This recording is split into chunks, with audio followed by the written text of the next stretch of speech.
Sa good day again mga ka-TG, no? Sukat pala. Nakalimutan ko yung sukat. So ito next video natin. Mga sukat sa ating laruan. So mga sukat niya, no? So ito is 12 inches. 12 inches po ito, no? 12 inches. Pero pag meron na dito, naabot siya ng 12 and a half kung meron na itong grabber. Then ang sukat nito dito lang natin lagay. Dito ta mag sukat-sukat.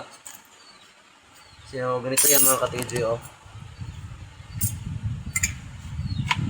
So dito hanggang dito ang sukat po niyan is 17 cm po.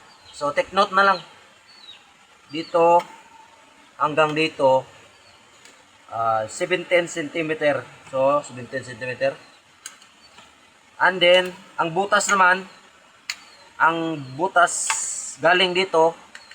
So butas galing dito is 3 cm po. So sa AR-15 to na design na. So 3 cm yung butas dito hanggang dito is 3 cm. Yung bilog ng butas is siya, 12 mm po. Tapos paoblong siya. Hindi siya bilog talaga, paoblong para maganda yung pasok ng bala doon. So 3 cm. So galing naman dito sa butasan mo is ang butas naman dito sa ating toser ng butin at sa kabala, siya, pagitan dito at saka dito 2.5 cm,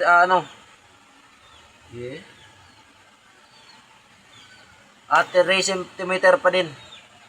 So dito sa butas hanggang dito 3 cm. So butas hanggang dito, so 3 cm po. So take note na lang, 3 cm. So yung butas naman dito hanggang dito. So dito hanggang dito 6 cm and a half. 6 cm and a half. Then yung naman kabitan ng toser natin is 2 cm. Itong kabitan ng toser ito. 2 cm lang siya. Tapos ang haba nitong toser natin ng butin at saka bala is 11 cm. Ito, ginto hanggang dito.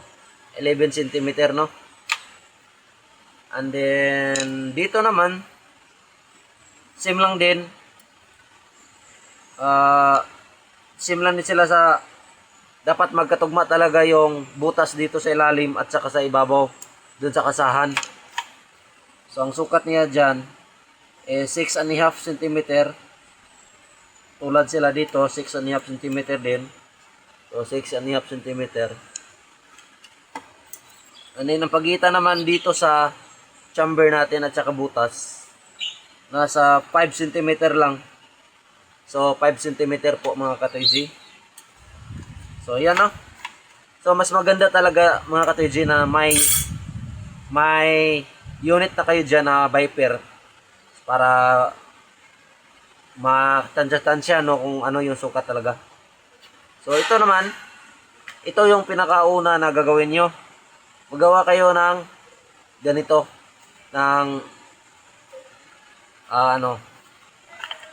magbuo muna kayo ng magasin bago kayo maggawa ng inner parts. So yan po yung diskarte ko para may guide po ako kasi ito yung guide ko eh. So ganito lang, oh. So yung susukatin nyo yung bala talaga. So ilagay nyo sa loob yung bala tapos isukat nyo kung maganda ba yung play ng bala. So yun. So ito yung diskarte ko. mga ka-TG, sa aking. So, responsive po siya. Yung ginagawa kong spring nito is DIY lang po. Stainless wire number 7. Stainless wire number 7 yung ginagawa kong o-ring gamit yung barina. So, ganito naman yung itsura, oh. So, yung ginawa kong toser is bala din. Steel ball din. So, maganda kasi itong ganito kasi same lang sila kalaki sa bala. Kasi steel ball naman din. So, yan yung diskarte ko. So, sa mga makers dyan na iba-iba yung diskarte. So, yun, kanya-kanya naman tayo ng diskarte. Tingin-tingin na lang tayo sa iba. Kasi may marami pong mga makers na gumagawa ng ganito, yung mga with magazine na bitaw na tuigan. So, iba-iba po kami ng diskarte. So, ito yung diskarte ko. So, yun lang, no. Pinapakita ko lang sa inyo yung anong mga size sa unit para may matutunan din kunti. So, ayan lang mga ka-TG. It's me again, Alcaps Bibis Tuigan, your Tuigan maker. Sa'yo na pa, ito. Ito pala, yung ilalim nito is naka-slide siya. Ito naman sa ibabaw, ito naman yung guide. Ito po yung guide dito. Yan, guide. Ito yung babangga. Babangga siya dito. Dito. Para siya yung maging stopper, para maging guide siya. So, para straight. So, ganyan. Maging straight siya dito. Diyan, maging guide siya.